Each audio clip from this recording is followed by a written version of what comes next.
Els efectes de la pluja, el creixement de les bardisses i alguna que altra bretolada havien malmès molt diferents trams del camí dels Termes, de l'Escala.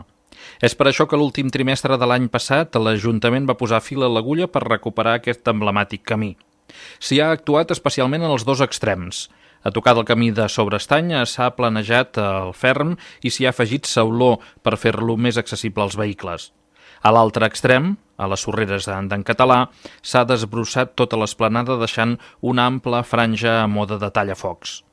Josep Bofill, regidor d'Urbanisme i de Medi Ambient. A part de les feines de desbrossada i de franja d'incendis, també s'ha actuat en dos punts del paviment, una a la zona de les sorreres d'en Català, on s'ha portat sauló per evitar els esvorancs que hi havia, i també a la pujada des del camí de Sobreestany, que amb les pluges i amb l'aigua provoca molt de desprendiments, i en aquest cas s'ha fet accessible també per a vehicles.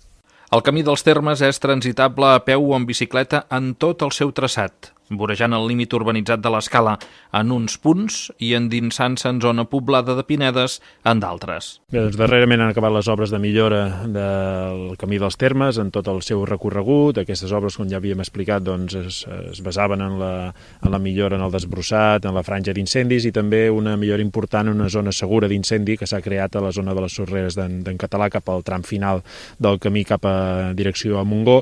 Al final aquest camí és molt utilitzat per la gent, tant per vianants com per ciclistes, i aquesta intervenció millora tot el que és l'accessibilitat en tot el llarg del recorregut del propi camí. El camí dels Termes permet passejar a tocar de la natura des del Mas Cortal Nou fins a Montgó. El camí ressegueix els límits entre el terme municipal de l'Escala i el terme municipal de Torroella.